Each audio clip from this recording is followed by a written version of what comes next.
Hi guys, welcome to my YouTube channel. If you're new, don't forget to click down there. Today, I'm going to be talking to you about impulsivity in children.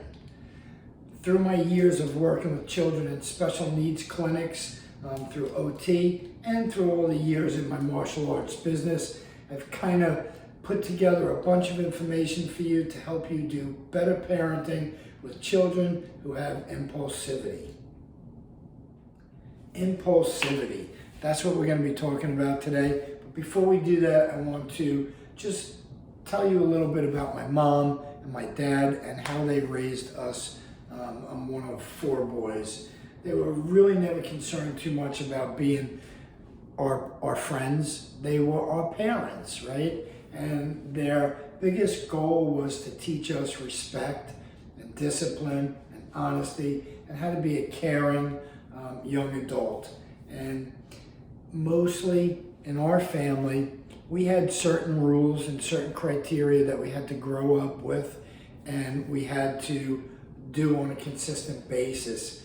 And when there were certain rules established in our family, we followed the rules. If we didn't, everyone knew there were going to be consequences to not following the rules. And it didn't matter if we were 10, if we were 12, if we were 19. If you didn't follow the rules, there were always consequences to it.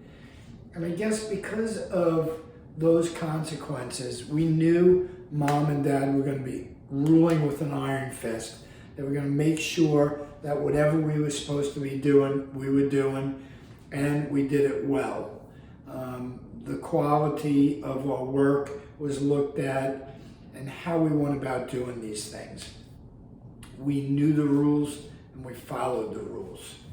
So let's talk a little bit now about impulsivity. I have a great definition of impulsivity. So here it is. Impulsivity is when you have an itch and you just have to scratch it. That's what it's like to be impulsive. You're standing in the middle of a room and you just have to smack something, right? So there goes a pillow, or you hit a wall. It's like you're not standing there thinking, okay, what could I destroy or what I could break? You're just standing there and this overwhelming desire to lash out happens. That's impulsivity. You're on a food line, in the cafeteria at school, and you get in trouble for pushing somebody. It's not like you wanted to push them. I don't believe a lot of these children have a choice. Their body is just telling them to do it, and they react without thinking. That's impulsivity. And impulsivity in general is a pretty significant thing. But as long as it's not a chronic disorder like what impulsivity would be, kleptomania, gambling, it's impulsive, explosive disorders, things like this are really impulsivity, right? But I'm sure that's not your child. Your child is just doing things on the spur of the moment, not meaning to hurt people, sometimes not meaning to just be careless. So you go to the kitchen and you get a box of cookies and you're walking to the living room and you just drop the box on the floor, or you drop a wrapper on the floor, you go sit down and you eat, right? This is not impulsivity. I mean, this is just carelessness, right? So I'm going to give you a couple of tips to help with impulsive children. And this is really, really significant stuff because I believe that it's all about us and how we are as parents. And if we're strict and nurturing, the kids are going to be following along much, much better because they know that we're going to be caring, that we're going to be watching what they do, and making sure that the things that they do are done with care, okay? So number one thing, is provide structure. Children love structure. They function very well with structure. when they know the rules, and if they don't follow the rules, what the consequences are going to be, they can work really well within those guidelines. This is why martial arts is so good. Martial arts, when the children come in, they know what they're responsible to do right away. They come in, they shake the instructor's hands, they bow, they come on the mat, boom, boom, boom, boom, boom. They do the same thing every day. It's consistent. They know if they're on the mat and they're doing something wrong, there's going to be a consequence to it. And we're not giving up on that. When I say, oh, it's okay, you had a bad day. No, if you did something wrong, this is the consequence. You know that's the consequence. This is what we're doing as a result of that. So number one tip you could do for these children is be strict. Give them a very structured environment to live in. And let them know and be very clear that, this is what's expected. This is the level I expect it at. And this is the consequences if you don't do what you need to do. Okay? That's key. If you do just that, you're already ahead of the game. Number two, this is Tony Robbins 100% of the way. But again, I've said this in several videos, clarify and verify.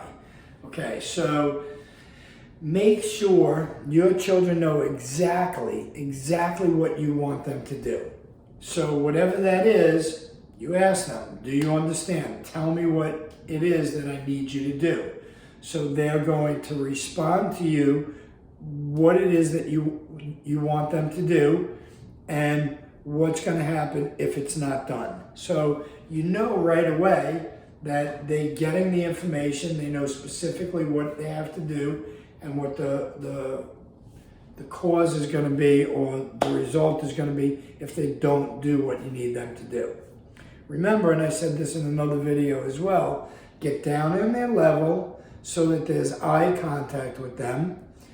Make sure you have your hand on them, something to give touch to them. So now they have touch, they have eye level contact, and they have the verbal directions, and they're giving it back to you as well. So now you have a communication going, and the directions are easily understood. Clarify and verify.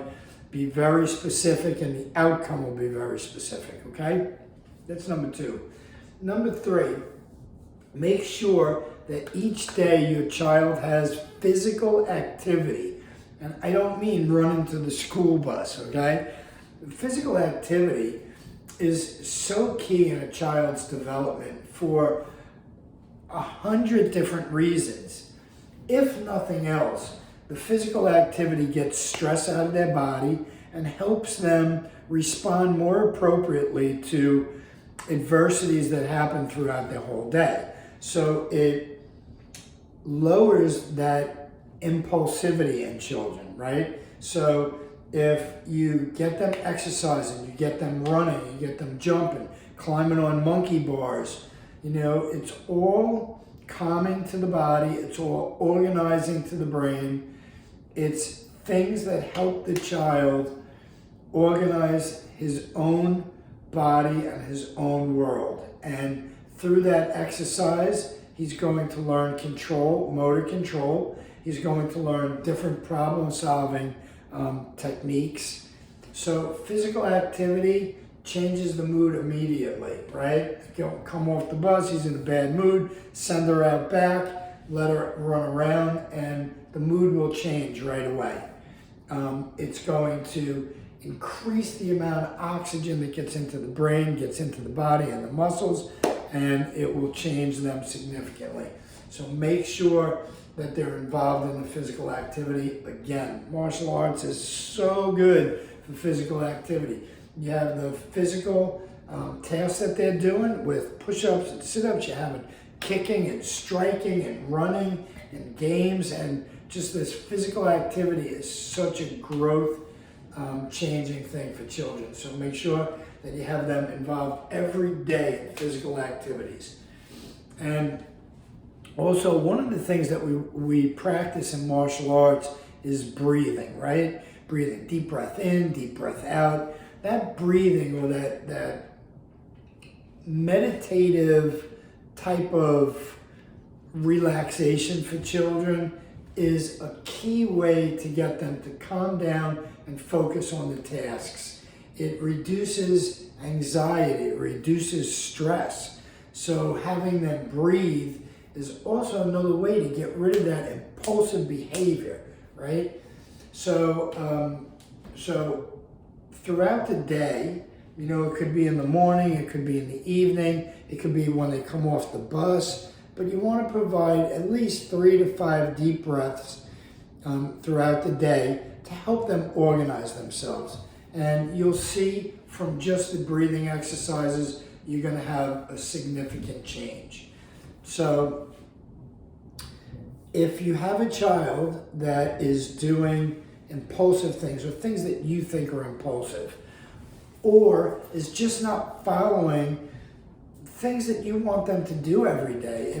If your child is going to have a snack and just leave his dishes there, this is not a structured environment, right? Teach the child, get the snack out, finish your snack, clean it up. This way, everything's done. And if the child's young, you can help the child with that. But as the child gets older, you want to give them more and more responsibility. They can do this on their own. So that's it. That's my 5 tips for handling children with impulsive behaviors. Number 1, provide structure. Be consistent with that structure and reinforce it, okay? Number 2, make sure you clarify and verify. Make sure you get down on their level, make some contact, make sure they repeat back to you what it is they need. Make sure every day your child has physical activity. Physical activity is going to change everything for them, right? Throughout the day, make sure they're breathing.